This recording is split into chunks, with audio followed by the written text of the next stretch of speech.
katabi. Good afternoon. Ayan, great afternoon. Ayan, magandang hapon po sa ating lahat. At ito po ay, tayo po ay nasa June, the month of June, kalagitnaan na, no? Sino yung nabigla? Pagising mo, June na. Ako po ay nabibigla sa bilis ng panahon. Lunes pa lang, tapos biglang Biyernes na, no? Sino po yung nabibigla? Yung mga magulang laging nabibigla yan, eh. Dahil sa abila tayo, di ba? Tapos biglang Sabado na pala, magbabaon na naman pala yung mga estudyante. So, tayong lahat ay nabigla dahil June na. Pero ang pinakamaganda po, sa June natin ngayon, we have a new topic for our series. Ano ba yung topic natin sa series ng June natin ngayon? Ang topic po natin for the month of June is Revival, a call to imitate Christ. So, makukuha po natin ang theme verse din is Philippians chapter 3, verse 10 to 11. At we are blessed as one church family. Sino po dito yung proud na proud? Blessed na blessed kasi ikaw ay part ng Jesus is Lord Church. Amen. Mula sa mga dumadaloy na dugo mo, di ba? Hanggang sa pawis mo, proud na proud ka. Kasi yung Umbrella Church, Mother Church natin ni JIL. At proud na proud din ako dahil tayong lahat, iisa yung pinag-aaralan natin. Simula alas 7 ng umaga, alas 8, alas 9, alas 10, pangatlong service ko na to. Imitate Christ pa rin ang pinag-aaralan natin at wala nang iba pang maliligaw. Sabihin nga natin, wala nang maliligaw sa atin. Kasi iisa lang yung goal natin at iisa lang pinag-aaralan natin. Isa po yan sa blessing natin. Kaya nandito tayo sa ating church, Jesus Lord Church, kasi meron tayong magandang education ministry, di ba? Imitate Christ. Kapag sinasabing imitate Christ, di po ba? Yan po yung month ng topic. Pero ako, hindi imitate Christ ang topic ko. Gusto ko lang i-intro yung ating main theme for the June. Ano pong ibig sabihin ng imitate? Alam na alam yan ng mga kabataan, ng mga bata. Imitate means to copy someone's speech or behavior or to copy something as a model. Sabi pa, when we imitate, we learn about the person. We research, we observe. Sino po dyan yung mga, kanina sabi ng pastora namin sa San Antonio, sino daw yung may mga hinahangaan kang artista? Di ba nung araw nakita mo yung, yung evolution ng yung mga buhok? Kasi kanina nag-spray net po ako, naalala ko yung tinitis pa yung mga buhok. Kasi di ba, ang tataas yung buhok ng mga artista nung araw. Tapos nauso yung nagro-rollers naman. Kaya umaga-umaga pa lang pag-graduation, naka-rollers na ako kasi ginagaya natin yung mga artista. Imitate. We learn about the person, research or observe, and spend time with them. Anong ginagawa natin? Immersion. Pinupuntahan ng mga fans kahit saan magpunta yung mga artista kasi gustong-gusto natin silang makita.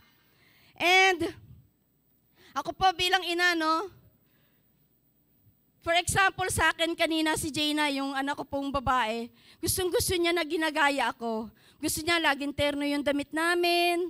May mga blouse po kami na terno talaga. Kaya lang talagang pinagkakasya ko yung Uniqlo 160 lang. Hindi na kasya. So 160, pinakamalaki sa pambata, kailangan i-achieve ko talaga yung 160 para makabili kami ng Twinings. Di ba may mga Twinings tayo?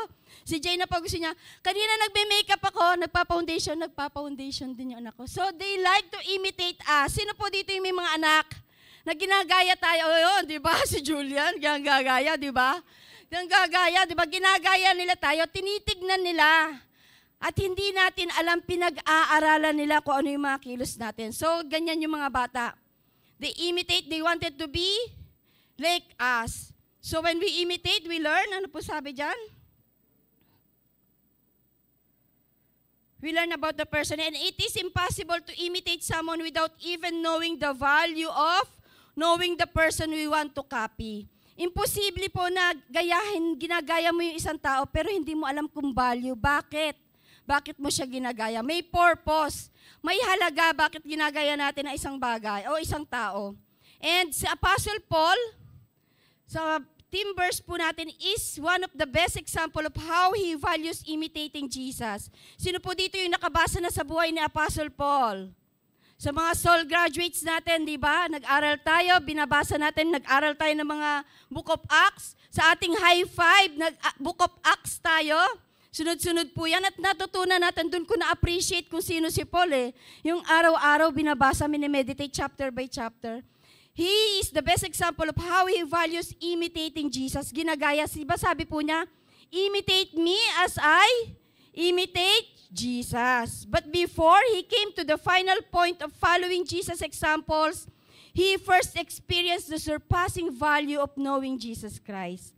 Bago niya natutunan na sabihin o gayahin si Jesucristo, natutunan po niya yung pinakamahalagang bagay ng paano niya nakilala ang Panginoon, the surpassing value of knowing Christ. And our topic for this afternoon is about the surpassing value of knowing Jesus Christ. Pinakamahalagang bagay o halaga ng pagkakilala natin sa Panginoon. Sabi po ng team natin, imitate Christ. Revival, imitate Christ. Pero hindi natin kayang i-imitate ang isang person kung hindi natin alam ang value nito. Kapag inutusan ka, kopyahin mo nga, sige nga, magpagupit ka, kagaya ni yung sikat ngayon. Bakit nga? Di ba? Ba't magpapahiksi ng buhok? Uso nga yan, bakit nga? Tinitanong natin, ano ba yung value? Bakit kailangan natin kopyahin yung mga bagay nun? O yung mga mentor natin, o yung mga disciple, LG leader natin, life group leader natin, di ba? Tinitignan natin sila, tinitingala natin.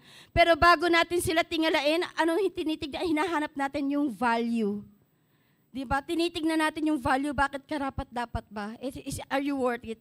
Basahin po natin sabay-sabay ang ating pong team verse sa Filipos chapter 3, verse 1 to 11. Ayan, maliit pala. Nababasa niyo po? So sabay-sabay po nating basahin sa wakas. Mga kapatid, magalak kayo sa Panginoon, hindi kaabalahan para sa akin na ulitin ang naisulat ko na dahil ito naman ay para sa inyong kapakanan. Mag-ingat kayo sa mga taong asal-aso, sa mga taong mahilig sa paggawa ng masama. Sila yung mga taong naghihiwa ng maselang bahagi ng kanilang katawan. Verse 3, tayo at hindi sila ang tumanggap ng tunay na pagtutuli, tayong mga sumasamba sa Diyos sa pamamagitan ng Kanyang Espiritu. Ang ipinagmamalaki natin ay ang ating buhay kay Kristo Jesus at hindi tayo umaasa sa mga pisikal na bagay. Verse 4, ang totoo, ako'y may sapat na dahilan upang panghawakan ang mga pisikal na bagay. Kung iniisip nino man na siya'y may katuwirang umasa sa ganitong mga bagay, lalo na ako. Sabi ni Paul, ako'y tinuli sa 8 araw mula nang ako'y isilang.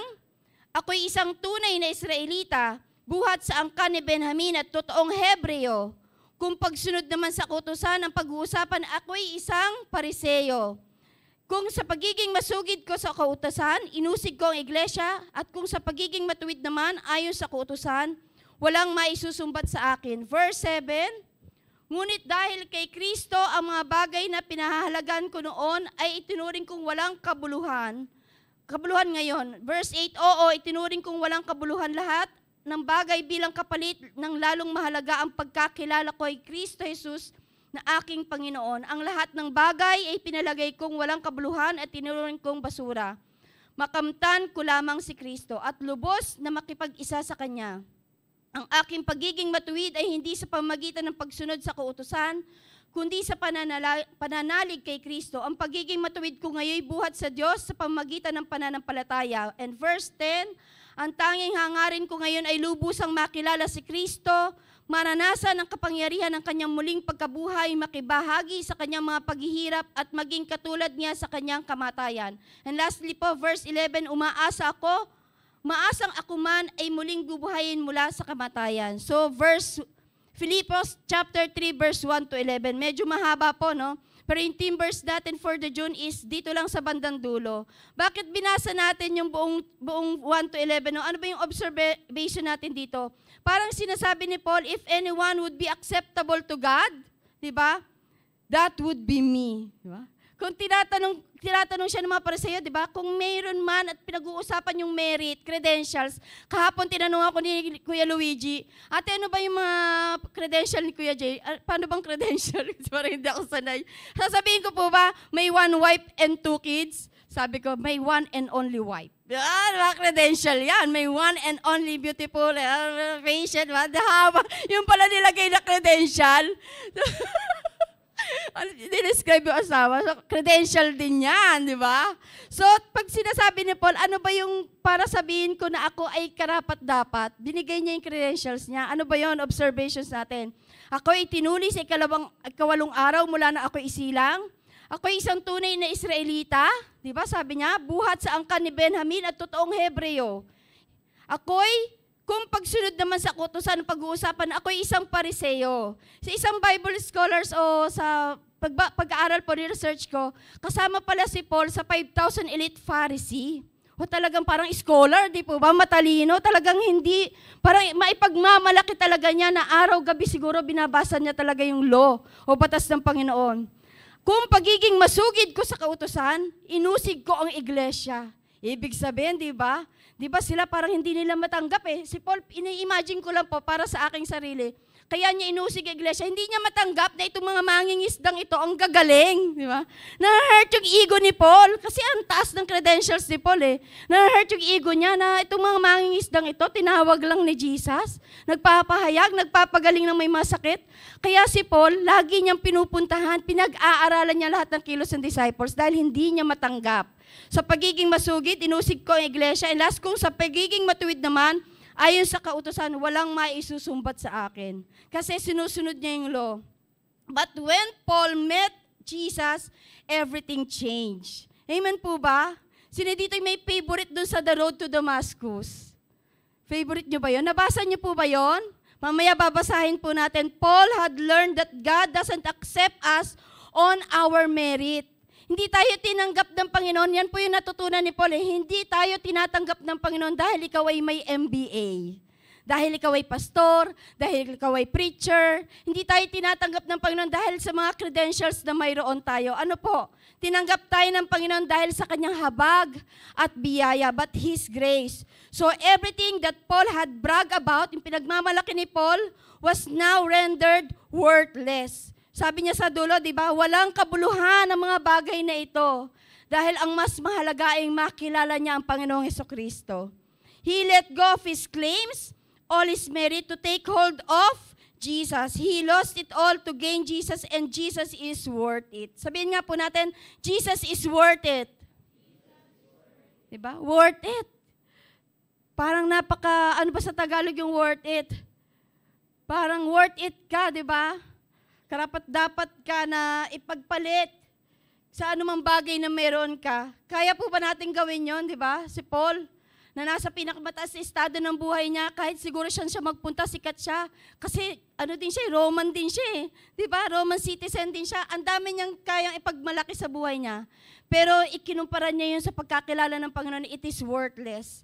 And what is the surpassing value? That is, yun po yung team natin ngayon, mabilis lang. We just have four topics na pag-aaralan na mabilis lang. And when at least the meaning of surpassing value of knowing Jesus.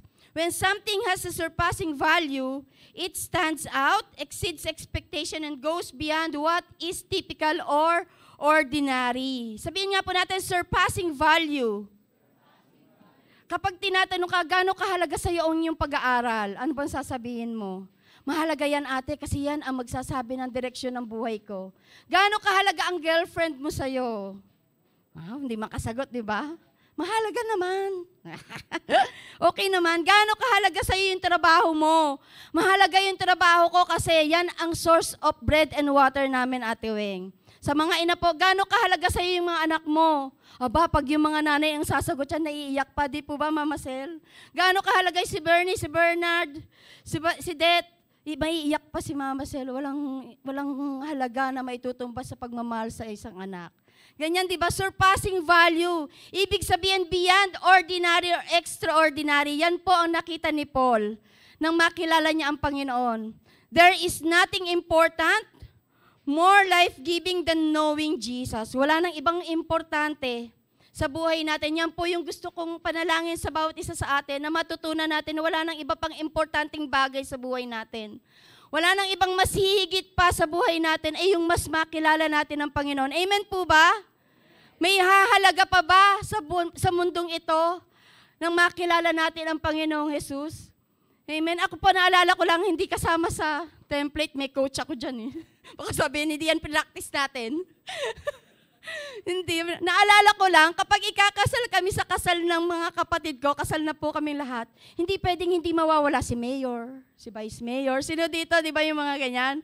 Kumpare ni tatay kasi kung sundalo yun. Pero alam niyo po ang nakakalungkot, hindi kami kilala ni Mayor, ni Vice Mayor. Kaya pag nagkikita kami, ninang ninong ko si Mayor, pero di ba hindi niya ako kilala personally.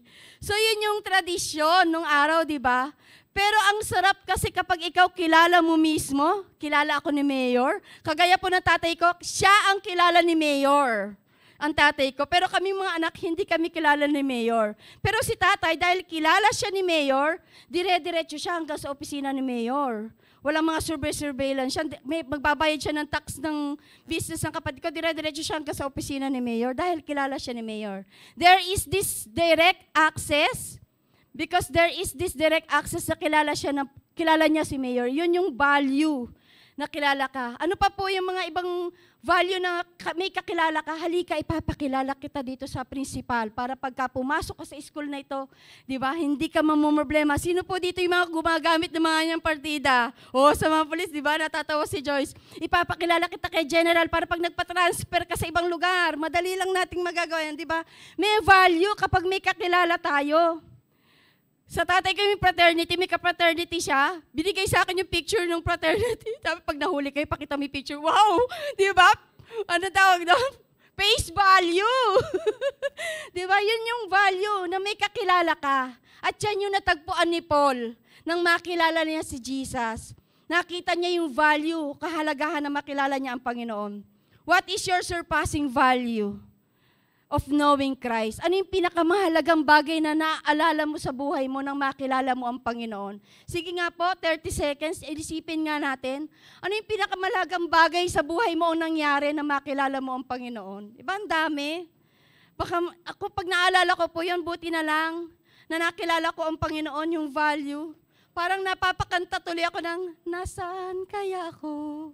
Jesus, kung wala ka, di ba? Kumanta naman sa atin, hindi alam ang gagawin kung saan ako pupunta. Ano pa? Marahil nasa hangin pa ako. Ano? Saan ang tungo? Di ba? Mapapaawit ka ng ganyan, nasaan nga ba ako? Kung wala at hindi ko nakilala ang Panginoon, that is the value. Wala nang higit pa at katumbas ang maibibigay sa atin ng mundong ito in exchange of knowing Jesus Christ. Paul, the apostle, experienced a profound transformation and benefits from knowing Christ. At alam po natin yan. His encounter with Jesus on the road to Damascus was a pivotal moment that changed the course of his life. Yun yung pinaka-favorite ko sa buhay ni Paul nang sa road of Damascus. Extraordinary. Sino na po dito yung nagkaroon ng road encounter in the road of Damascus? Wala pa? Sino po dito ang gusto magkaroon ng encounter na na-experience ni Paul? Taas nga po yung kamay. The road of Damascus, magkakaroon din tayo ng sarili nating ipagmamalaki na na-encounter mo si Jesus sa lugar na yon. Ano yung mga benefits? Yan. So next benefits, next slide na tayo. Benefits.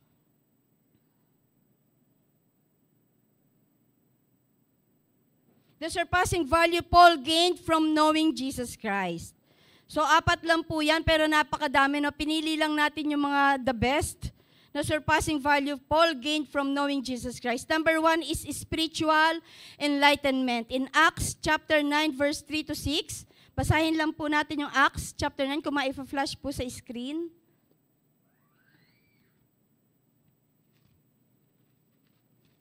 Acts chapter 9 verse 3 to 6, ang sabi po ng Lord,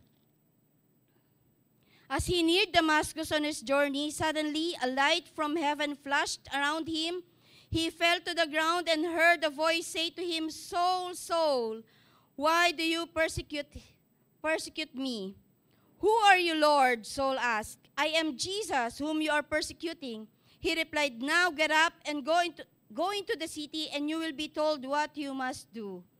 So Paul's conversion brought him a deep understanding of the Christian faith, which previously inopposed po niya, di ba? Hindi lang niya ino-oppose talagang inuusig at inahabol ng mga Kristiyano, reflecting his transformation from a persecutor of Christians to devoted apostles of Jesus Christ. Grabe yung transformation ni Paul, no? Kasi yung ibang testimony natin bilang mga Kristiyano, ay ate, dati palamura ako. Di ba? Ganyan yung mga transformation. Malagi ako nag-worry, wala akong faith, di ba? Yan yung transformation natin. Dati akong drug addict, pero si Paul hindi pumapatay siya, nagpe-persecute siya ng Christian, and that hurts the heart of the Lord. Alam mong na-hurt ang Panginoon kapag sinasaktan mo yung mga anak niya, and that is the transformation of Paul. This Acts chapter 9 verse 3 to 6 is, na blind daw po si Paul for 3 days. Pag binasa pa natin yung verse 8 to 9, sabi dito, Saul got up from the ground, but when he opened his eyes, he could see nothing, so they led him by the hand into Damascus. For 3 days he was blind and did not eat or drink anything. God allowed Paul to experience blindness to see his condition physically. Amen po. Naisip niyo po ba, tinatanong kasi si Jay, bakit kaya nabulag si Paul? Diba? Bakit kaya binulag? I-search mo, bakit? Why Paul? Yan, why Paul was, diba? Ini-English pa kasi, wala pang Tagalog sa Google. Walang Tagalog na, bakit nabulag si Paul? Ako, iniisip ko pa, bakit nabulag si Paul? And yung personal revelation sa akin ng Panginoon, binulag ni God si Paul para makita niya yung totoong kalagayan niya. Kasi ang alam ni Paul, tama siya. Matuwid ako. Di ba yung binasa po natin yung credentials niya? Kung sa kautusan naman ang ating pag-uusapan, di ba? Inuusig ko ang iglesia, di ba? Parang gumagano pa, di ba? Mayabang siya eh. Ipinakita ng Panginoon ang tunay na kalagayan niya. Ipinakita ng Panginoon na ikaw, Paul, nasa kadiliman ka. Nasa dilim ka, Paul, na ang liwanag na nanggagaling sa akin, nanggagaling kay Jesus Christ, yun yung totoong liwanag. He was blind, but he can physically see, nakakakita po siya, pero spiritually blind. Ilan po sa atin dito, no? We are blessed kasi nakakakita tayo. Seeing, pero hindi tayo naniniwala, di ba? Nakakakita ka, nakikita mo na ang mga miracles ng Panginoon, naririnig mo, nakikita mo yung testimony ng mga kapatiran mo, pero hindi ka pa rin naniniwala. Yun po yung nakakalungkot eh, nakakakita ka pero bulag ka sa katotohanan. So ang dalangin ko po sa hapon pong ito, no, that the Lord will remove the scales from our eyes, that the Satan has put in our eyes kasi ayaw ng kaaway na makita natin ang liwanag ng Panginoon. Sabi nung revelation sa akin ng Panginoon nung nasa pandemic area pa tayo, wala naman tayong ginawa kundi mag-devotion, prayer meeting, online prayer meeting, maghapon po yan, no? Online prayer meeting. Alam mo yung revelation sa akin ng Panginoon? Sabi niya, your darkness is keeping me away from you. Yung mga kadiliman sa buhay natin, hindi po ibig sabihin na kadiliman talagang gumagawa ka talaga ng masasamang bagay. Yung kadiliman na alam mo na mabuti, ano tama mong gawin, pero hindi mo pa rin ginagawa. You are also blind sa bagay na yon. That keeps me from drawing near to you. Yung mga kadiliman sa buhay natin. God stopped Paul in Damascus. Pinigilan niya si Paul. Ano po yung road na tinatahak natin ngayon? May mga roads ba tayo na tinatahak natin ngayon na sa palagay mo ay nasa kadiliman ka? Minsan parang may mga hindi maliwanag sa buhay mo. Kagaya ni Paul, no? Siya po ay pina-stop ni Lord to show him His light. Do you also need God's light today? Kailangan niyo po ba ng liwanag sa buhay ninyo ngayon? May mga bagay ba na aandap-andap sa buhay natin na kailangan ng liwanag ng Panginoon? Ano po yung kailangan natin gawin? Kilalanin natin ang Panginoon. We just need to know God through our prayer and devotion. Ating mga prayer and fasting, meron po tayong prayer and fasting 1 month yan. Hindi po yan tumitigil, non-stop. Ang ating prayer and fasting, kung hindi ka nakasama nung may pagkakataon pa dahil hindi po yan titigil. Sa araw-araw po yan. Kaya walang dahilan na wala nang prayer item na lumalabas sa page natin. Wala po, araw-araw po yan. So, yan po yung paraan para mas makilala pa natin ang Panginoon. In 2 Corinthians chapter 4 verse 6, Paul writes about God who said, "Let the light shine out of darkness, made His light shine in our hearts to give us the light of knowledge of God's glory displayed in the face of Christ. Let the light shine upon us." Sabihin nga po natin, let the light shine upon us. Yung mga binasa po nating verses, it is a profound impact of Paul's spiritual enlightenment which became the foundations of his teachings and missionary work. Nagsimula po yun na nabulag si Paul hanggang sa nakita niya yung liwanag ng Panginoon. Ito po yung nag-start ng kanyang spiritual enlightenment. At ang panalangin ko po sa hapon pong ito, no? magkaroon tayo ng spiritual awakening and understanding. Lagi natin, yung team po natin mula January hanggang ngayon, June, there is, bago yung team, revival. Anong ibig sabihin ng revival? Spiritual awakening. Hindi ibig sabihin ng revival yung lagi tayong pumupunta dito, nag-aapoy ang ating mga puso. Alam niyo po yung revival, it will always begin with us. Sa mga buhay natin. Kaya i-check natin yung mga puso natin, yung nagpe-pray po ako, everyday na nagpe-pray ako, the past few months, sabi ko, Lord, parang undry. Parang walang dating, parang empty. Alam niyo pong ginawa ko? Parang empty, parang pag nagpe-pray ako, parang regular na lang, paulit-ulit. Kasi alam ko na yung susunod ko sasabihin, Family Nation. Ulit-ulit lang, mga intercessor, ganyan. Hindi pa ako natatapos. Naipanalangin yung family ko. Ang dami na kasi, kaya kailangan nagmamadali ako sa alas 7 na, mga ganyan. So, parang ang dry. Alam niyo pang ginawa ko? Nagbasa ulit ako sa Ezekiel. Nagbasa ulit ako sa Acts. Binasa ko ulit kahit parang puro kulay-kulay na tong Bible ko. Patong-patong na lang sila. Alam niyo po yung ibinibigay ng Panginoon, there is this fresh anointing that God will give you. There is fresh touch. At hindi pwedeng hindi ka itatouch ng Panginoon kapag hindi ka lumapit sa Panginoon. Alam niyo po, gentle, the Holy Spirit is a gentleman, di ba? Lagi po nating naririnig. Hindi siya mag-i-invade ng iyong personal space. Hinihintay ng Holy Spirit na i-welcome natin siya. Kaya nga kanina, winelcome natin siya. Let us give Him the highest priority in our lives. So what happened to the person who was enlightened? Enlightenment means it is about gaining insight into the nature of God. Gaining insight into the nature of God. Kapag naliliwanagan ka sa isang bagay, nagkakaroon ka ng enlightenment, it is you gain insight sa very nature ng Panginoon. Amen po ba? Amen dito sino po dito yung mga nagbabasa ng salita ng Panginoon na mas marami ka pang natutunan mula noon hanggang ngayon? Amen, di ba? Kapag babalik-balik at binabasa mo ang salita ng Panginoon, mas nadidip digger mo. Yung kagaya ng pinagsishare namin ni Pastora, yung sa Ezekiel, natatakot lang kasi ako nung una habang binabasa ko yung Ezekiel. Pero ngayon, alam mo, habang binabasa ko yung Ezekiel, na-share ko na din to sa Win Ministry natin, sa mga iba pang mga kakilala ko, kagrupo po natin, habang binabasa ko yung Ezekiel, mas nakikita ko kung paano na-hurt ang Panginoon sa mga idolatry na ginagawa ng Israelites. Tapos, nung binabasa ko pa siya, sa church to. May pride sa church. Di ba? Gumaganyan ako eh. Kailangan may mga spirit of humility. Kailangan sa church may spirit of humility. Kasi ganyan pa yung mga Israelites. Alam niyo po, nung binasa ko ulit, inulit ko na naman, chapter 8, alam mo, sabi sa akin ng Panginoon, ikaw yan. Grabe, naiyak ako. Sabi ko, Lord, I am the temple of the Holy Spirit. May idol ba ako sa gates? May gate of the temple. There are idols in the gates of the temple.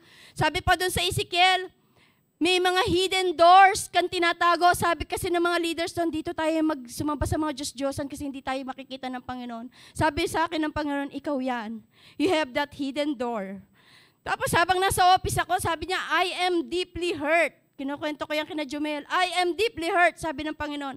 Alam niyo, nasa office ako, umiyak ako sa harapan ng computer. Baka sabihin, may problema ba kayo ni Jay? Ganyan na may issue, di ba? Naiiyak ako kasi pinaramdam sa akin ng Panginoon yung gano'n siya ka-hurt. Ganun po yun eh. When you know deeply the Lord, ipaparanas niya sa'yo kung ano yung nararamdaman niya. Kapag ikaw kilala mo yung isang tao, hininga pa lang niya, alam mo na kung anong nararamdaman niya. Amen po ba? Kapag ikaw yung asawa mo, gumanyan pa lang ang asawa mo, alam mo na, di ba? Kung may problema, o yung mga anak natin may problema siya, that is the work of knowing God. Hindi siya basta-basta. So the enlightenment that comes from knowing Jesus is not just intellectual. Hindi lang dahil alam natin yung mga bagay na yan. Alam ko na yan, di ba? Narinig ko na yan. Matagal ko nang alam yan, yung knowing Jesus. But it is also deeply personal. Dahil our God is a personal God.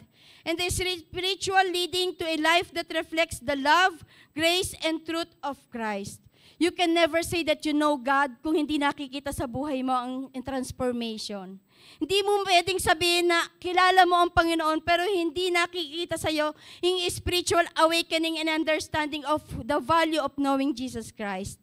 That is spiritual enlightenment. Knowing Jesus is like a journey. Amen po ba? Amen. Para lang yan mag-asawa sa mga bagong may asawa dito.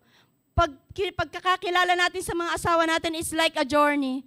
Dati kasi nung mag-boyfriend kayo, alam mo, mabait siya, ganyan. Yan ang mga pagkakilala mo sa kanya. Pero nung magkasama na kayo sa bahay, ibang pagkakilala na naman ang alam mo, di ba?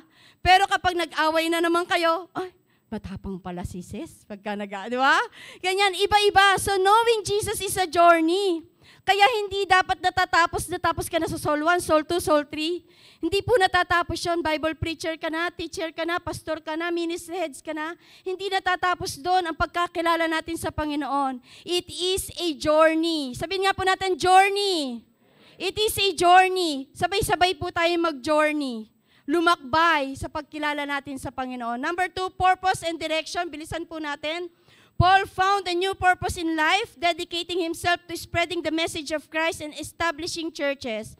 In Acts chapter 9, verse 15 to 16, but the Lord said to Ananias, "Go to this man, my chosen instrument to proclaim my name to the Gentiles and their kings and to the people of Israel. I will show him how much he must suffer for my name." Sabi po niya, di ba, inutusan niya si Ananias, "This man is my chosen instrument to proclaim my name to the Gentiles and the kings to the people of Israel." This Bible verse highlights Paul's calling and purpose as a missionary to the Gentiles. Na makilala niya ang Panginoon, ano yung value na nag-gain niya, na makilala niya ang Panginoon, nakita niya yung purpose and direction niya. Kasi ang alam ni Paul, ang purpose and direction niya ay usigin niya ang mga Kristiyano, di po ba?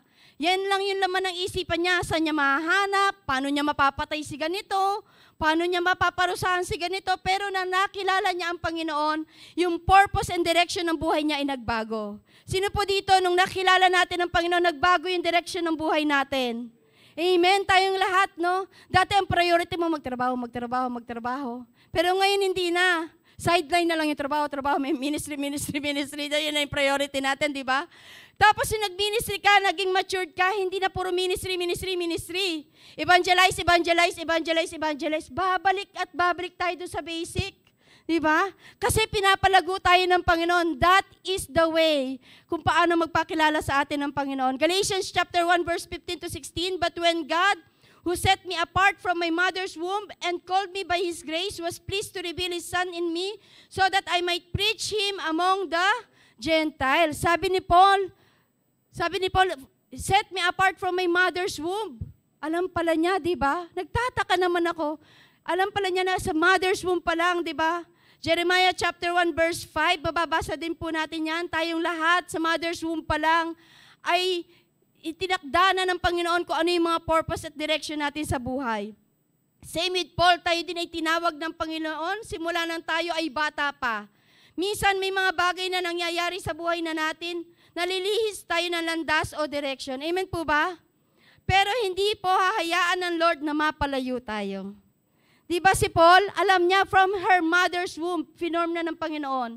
At yun na yung direction at purpose ng buhay niya.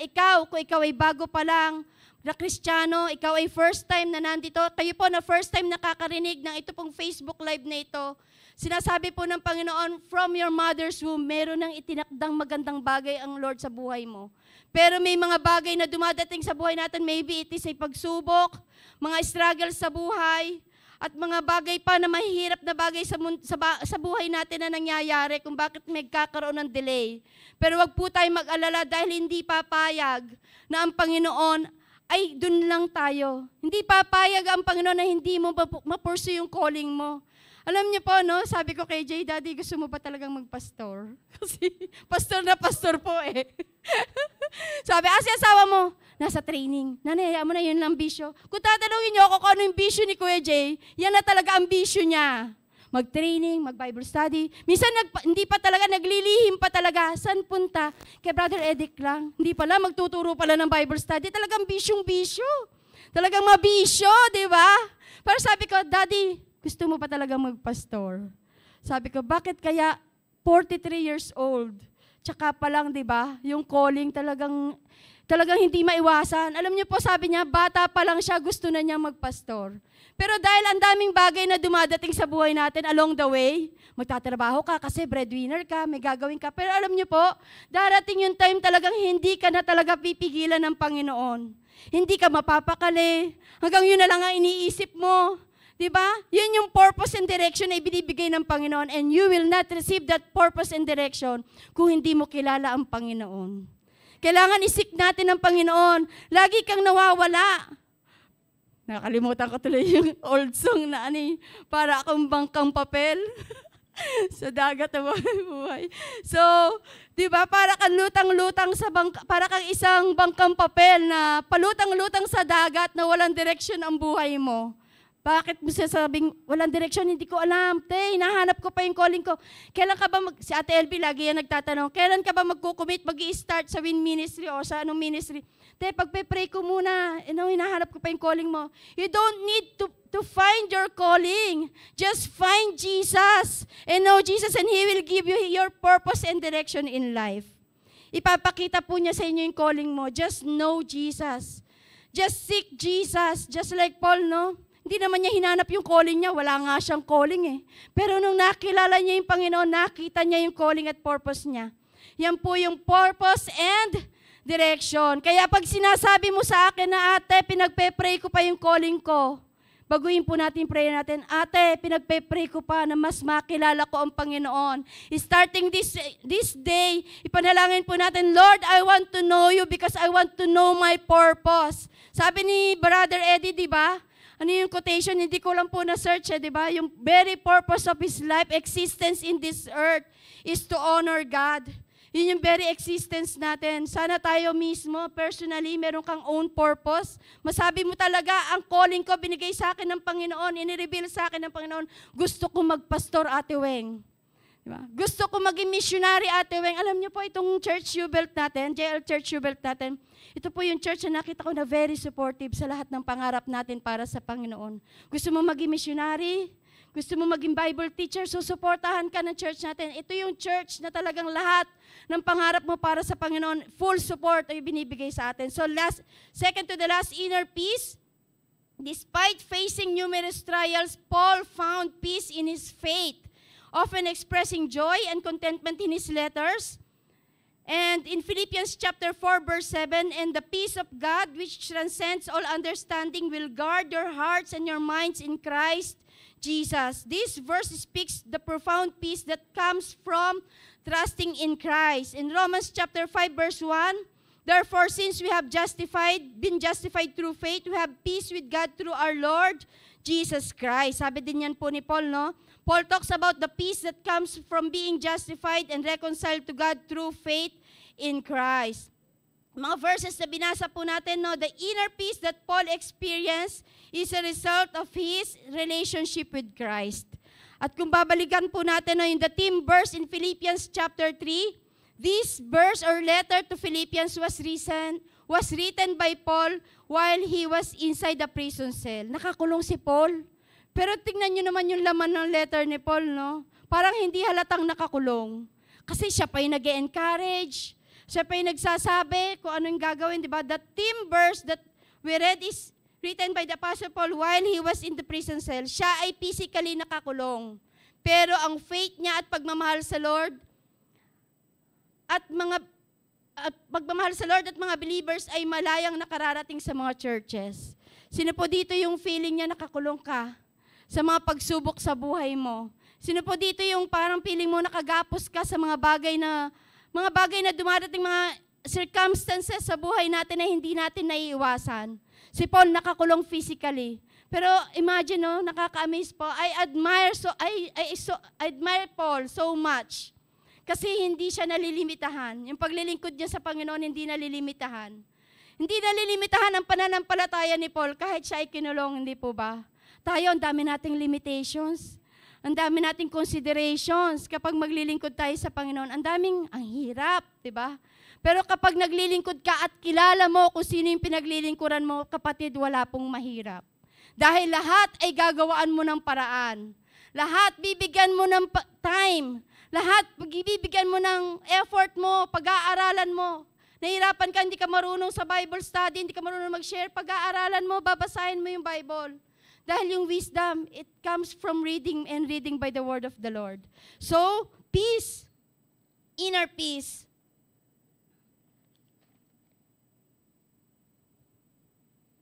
Like Paul, bagamat may mga pagsubok tayo sa buhay, we have Jesus, our Prince of Peace. Amen po ba? Na kahit tayo ay lumalangoy na sa pagsubok, sabi sa akin nung staff ko sa office, Ate Weng, ang dami nating problema. When it rains, it pours. Pours lang ng pours. Kapag umulan, talagang bagyo. It pours, di ba? Pours lang ng pours. Marami tayong pagsubok sa buhay and we have Jesus, our Prince of Peace. In Isaiah chapter 4, verse 10, So do not fear, for I am with you. Do not be dismayed, for I am your God. I will strengthen you and help you. I will uphold you with my righteous right hand.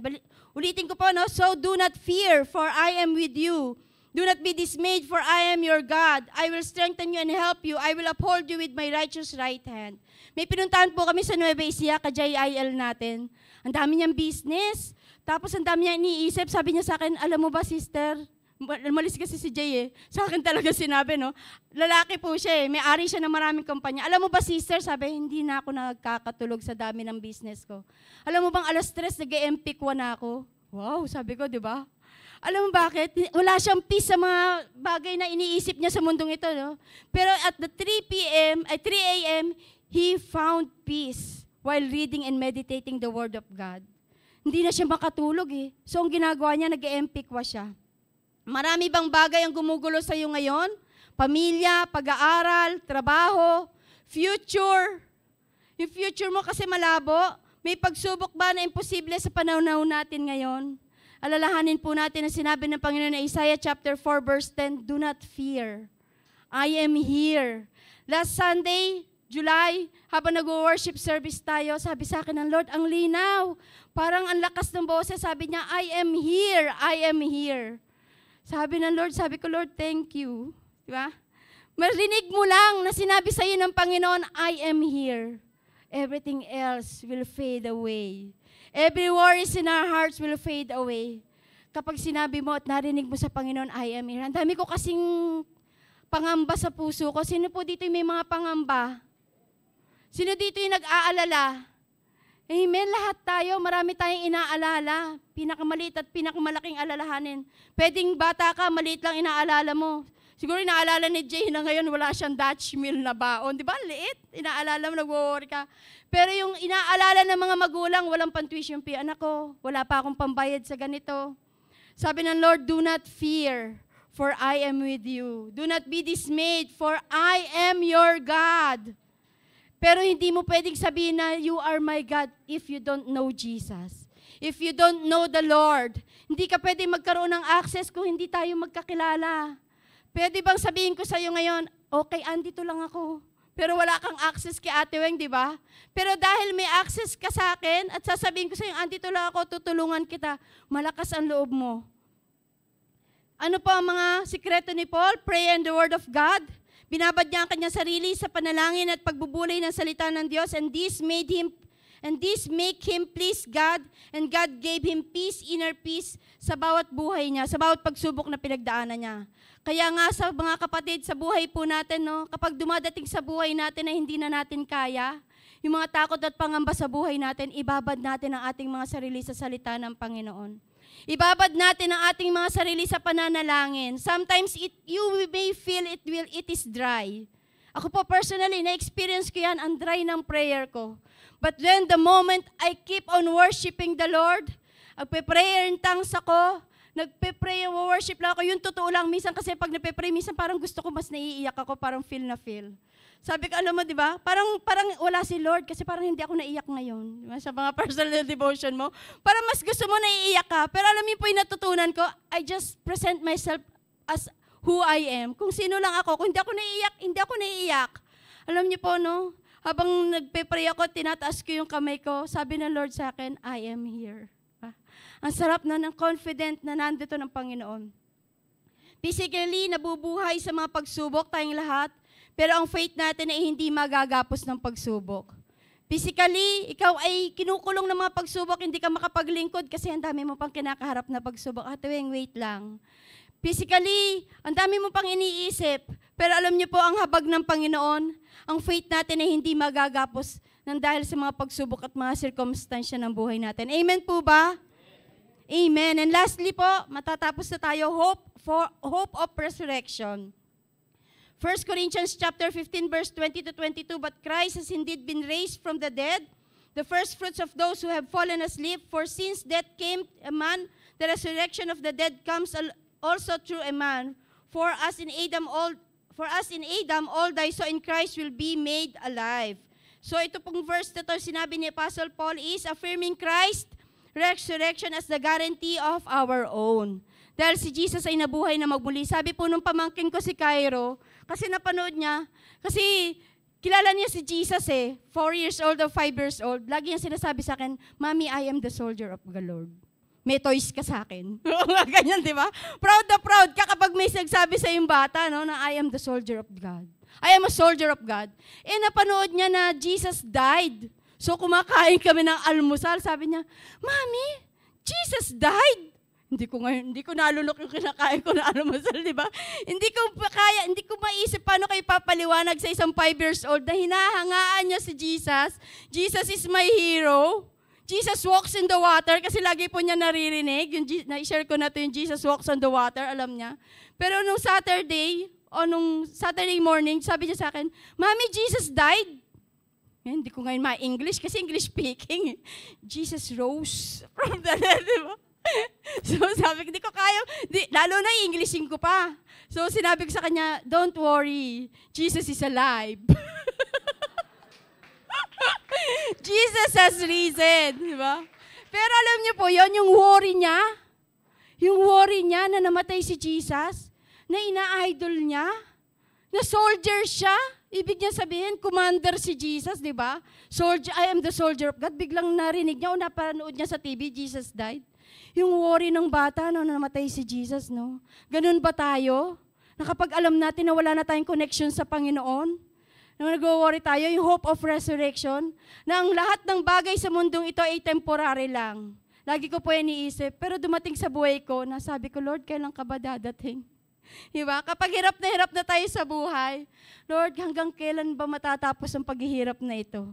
Kasi totoo po, no, real talk, it is so hard to live in this dark world. Napakahirap. Ang daming temptation, ang daming pagsubok na dumarating sa buhay natin, pero lagi po nating alalahanin, everything in this earth are only temporary. There is this greater thing that awaits us, the second coming of Jesus here on earth. Tayo pong lahat ay makasama, and it is time to know God. Amen po ba? Huwag mong hayaan na dadating na pala ang Panginoon, hindi mo pa rin kilala kung sino si Jesus. Saan pinanganak si Jesus? Ilang taon si Jesus na nag-start siya mag-minister? Hindi, matanda na ako para sa pag-aaral na ganyan, Sister Weng. Hindi po If you want to know Jesus, you will have that desire to learn more about Him. Sino ang nanay ni Jesus? Ano yung mga first miracle ni Jesus? Di po ba sarap aralin? Lagi kong pinapakinggan si Billy Graham kasi yung teaching niya, it's all about Jesus. Lagi niyang kinukwento si Jesus, pero pag nagpipreach siya, this Jesus! Di ba? Ganun talagang, di ba? Who is this person who will forgive sins and will pay for all your debts, di ba? Confident siya, excited siya ibahagi at itanghal si Jesus. How does the hope of resurrection impact our daily life? It is our living hope. Ano ibig sabihin? It is a offering of assurance of a future that is not controlled by death and decay. Future offering of assurance. May assurance tayo, living hope. Kaya nga living, di ba? May assurance tayo na ang lahat ng bagay na ito ay temporary at mayroon tayong inaasam-asam. Amen po ba? Motivation for holiness. Kaya nga tayo nagpapakabanal. Iniingatan natin ang ating mga sarili. Yan yung motivation natin dahil ayaw nating maiwan tayo sa rapture. Kapag hindi traffic sa Makati, natatakot ako ng konti. Rapture na ba? Kapag walang sasakyan sa Makati, diba? At sa tulay ng Mandaluyong, ako'y medyo, Lord, forgive me. Baka makahabol pa sa rapture. Diba? Motivation of our holiness. Huwag nating hayaan may isang bagay na magawa tayo na yan ang maging dahilan para maiwan tayo sa rapture. Amen? Lagi nating isik. Nagsha-sharing kami ng year-end sa Family de Diyos. Muslim yung bayaw ng ni Kuya Jay. Alam mo yung sabi niya, every night manghingi tayo ng tawad sa Panginoon. Oh, sabi ko, wow. Alam niyo, na-struck ako doon, parang na-convict ako. Dapat nga naman, bago ka matulog, manghingi ka ng tawad sa Panginoon. Baka hindi ka magising kinabukasan, di ba? Lahat, mag-iparinyo ka sa Panginoon, iparinyo mo yung buhay mo sa Panginoon. Comfort in times of grief.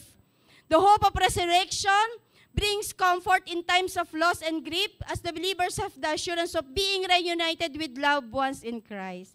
Yan yung comfort natin in times of grief. Na may mga mahal tayo sa buhay na nawala na, nauna na sa atin. Ito yung comfort natin.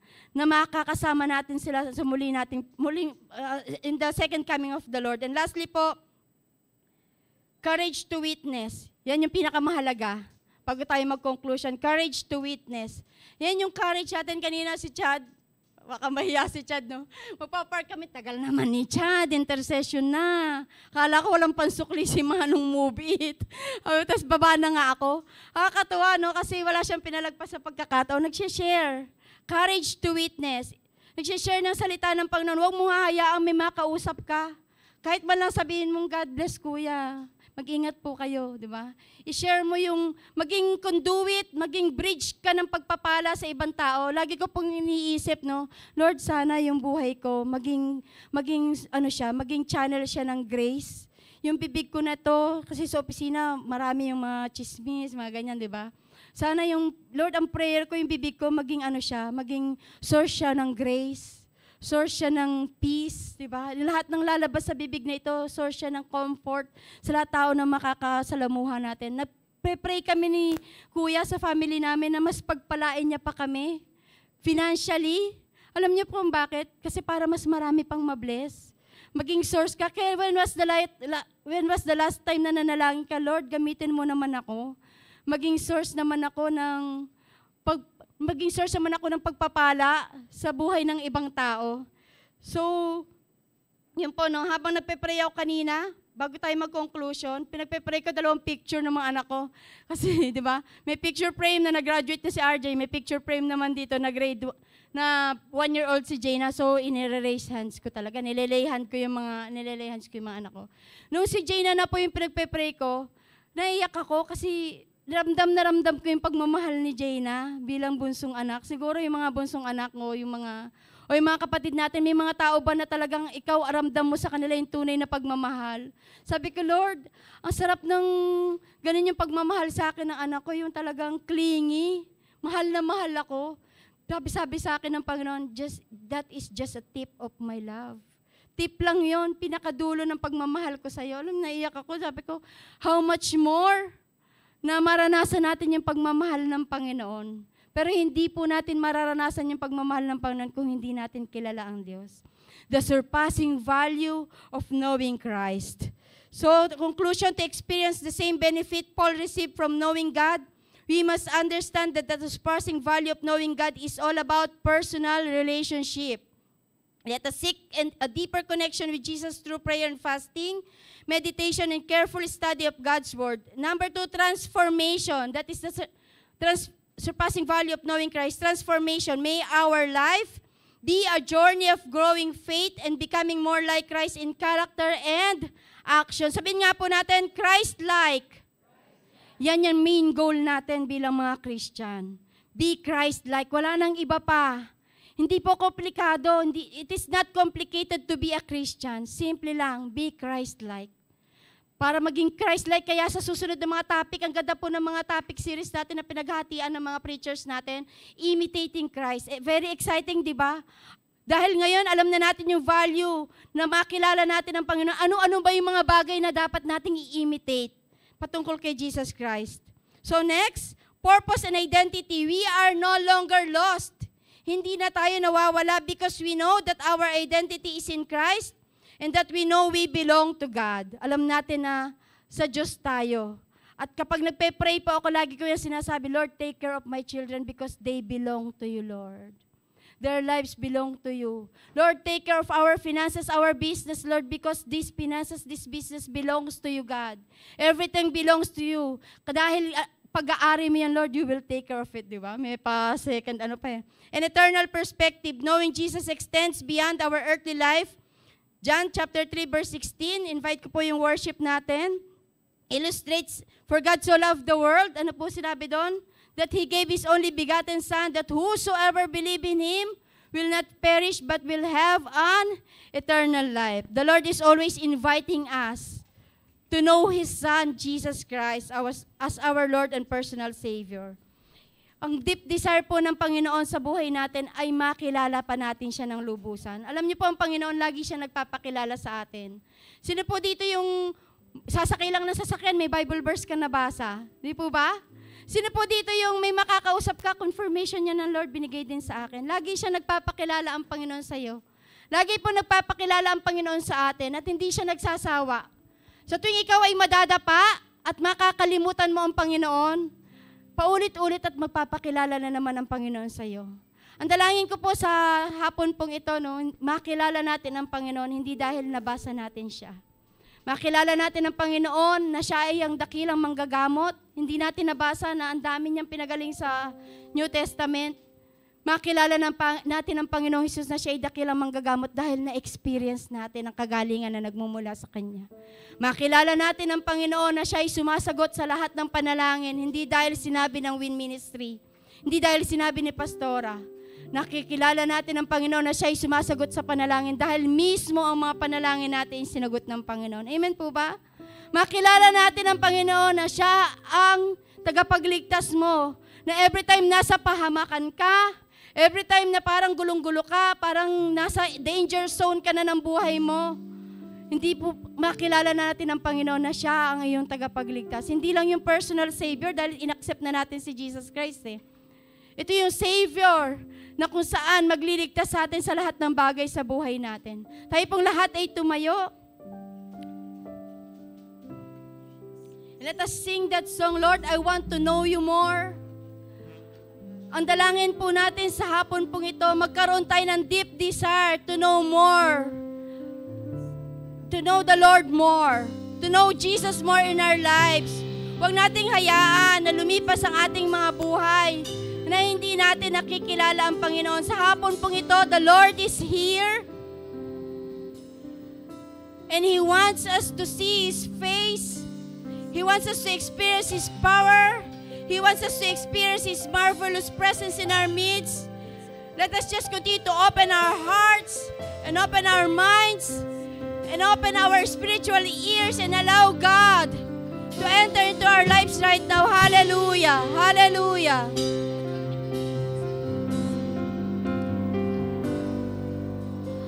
Oh, I want to know you more. Deep within my soul, I want to know you. Oh, I want to know you, to feel your heart and know your mind. Looking in your eyes stirs up within me a cries that say, I want to know you.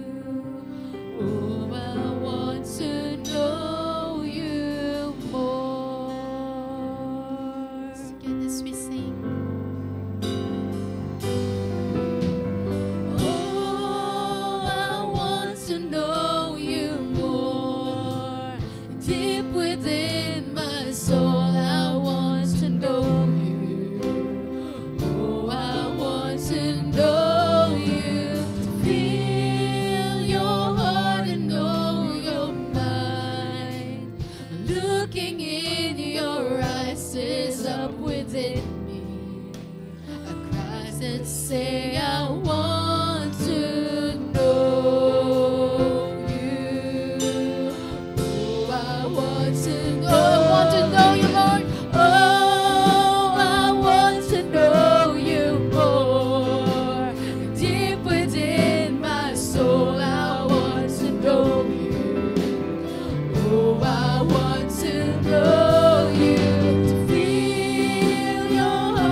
know you, to feel your heart and know your mind.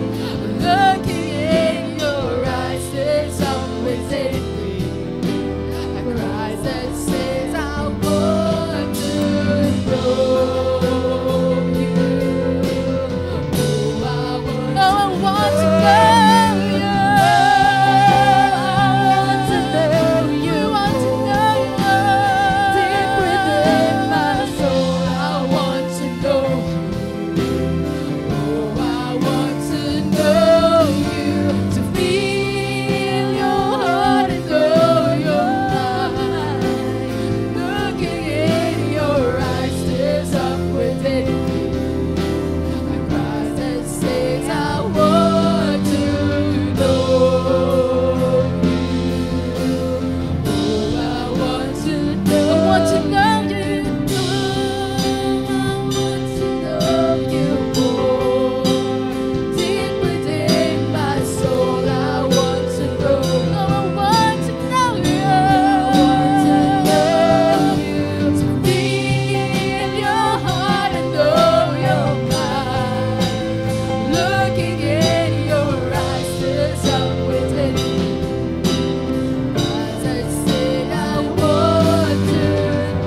Here I am, giving every heartbeat for your love. For you are worthy, you are worthy, worthy, you. All our hands lifted up as we sing, worthy is the Lamb. Worthy are you, Lord. Hallelujah. Worthy, worthy, you are worthy, worthy. All hands are lifted up as we sing, worthy, worthy is the Lord. Worthy, worthy, you are worthy, worthy is the Lord. Worthy, worthy, you are worthy, worthy is the Lord. Let all the people of the Lord sing, worthy. Worthy, worthy, you are worthy, worthy. Let all the people of the Lord sing, worthy, worthy are you, Lord.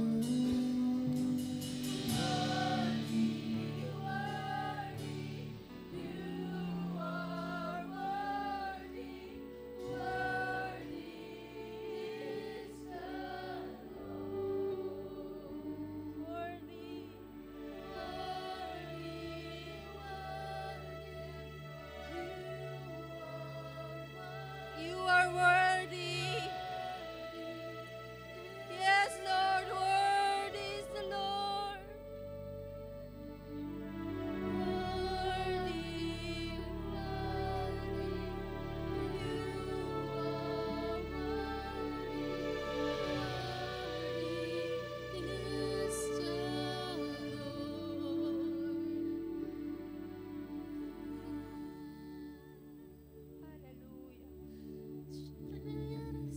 Let us just enjoy God's presence in this place as we continue to declare that you are worthy, God. You are worthy, Jesus.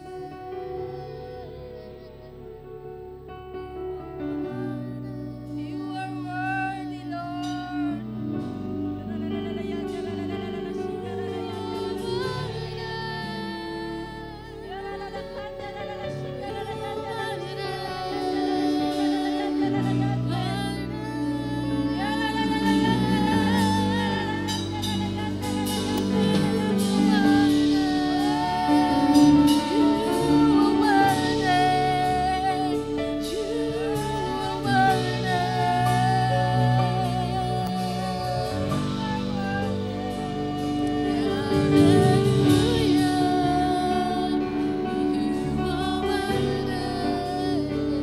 Hallelujah.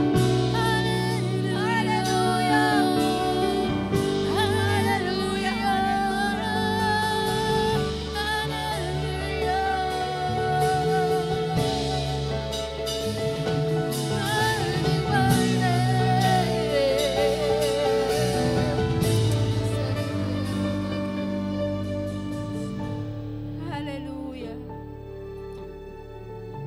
The Lord is worthy. The Lord is worthy of your praise. The Lord is worthy of your thanksgiving. Karapat-dapat ang Panginoon. At may mga bagay na gagawin ng Panginoon sa buhay natin para patunayan siya na siya ay karapat-dapat. For He is worthy. Karashandara shikararayandara shikararayande. Leleleyandara shikararayandara shikararayandara shikararayande. Yarakandara shikararayandara shikararayandara shikararayande. Oh, there is such anointing in this place. And the Lord is proving to us that He is worthy. The Lord is proving unto us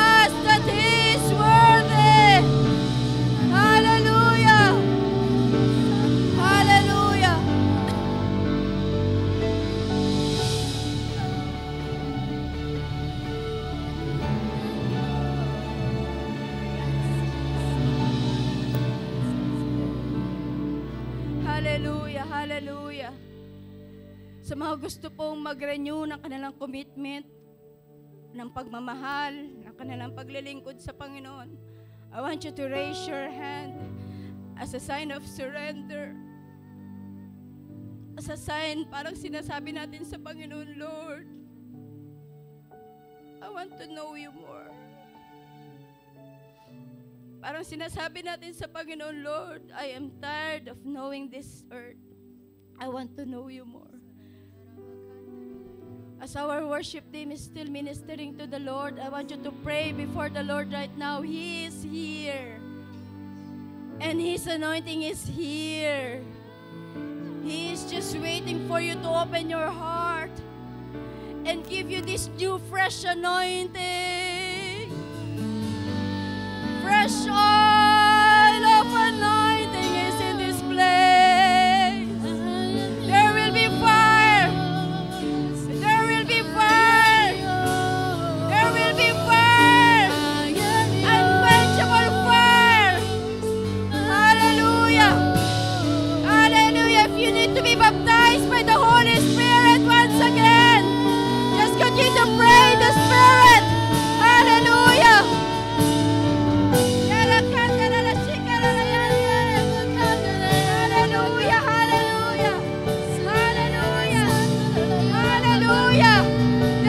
New wave of anointing that is flowing to the young generation.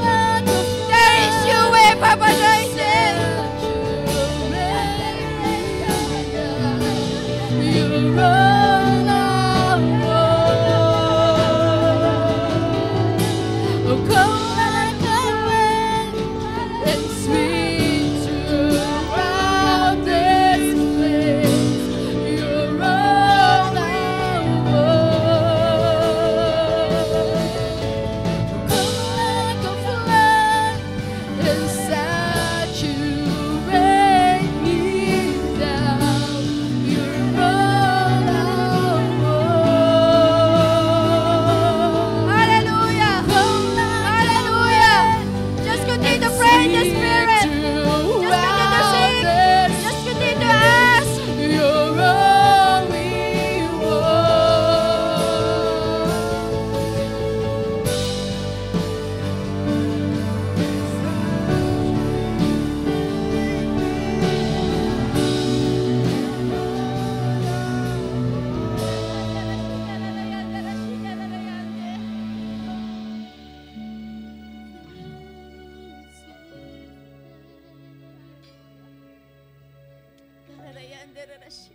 the Lord is here. May mga pinapaalala po ang Panginoon sa atin, mga hidden doors that the enemy has opened in our hearts, in our lives. There is this kind of idolatry that is going on in these hidden doors in our lives right now. Ask for God's forgiveness. Magpakumbaba po tayo. There is this kind of idolatry that is rising up in our lives, and the Lord is hurt. Nasasaktan po ang Panginoon. The Lord is very jealous. Let us ask for God's forgiveness. That's why the Lord cannot penetrate deeply in our hearts, because there are idols in our lives. Our body is the temple of the Holy Spirit. At hindi makakapasok ang Holy Spirit sa buhay natin kung may mga bagay sa buhay natin. Let us ask the grace of God this afternoon, the Lord that will remove those things in our lives, lies and deceptions of the enemy,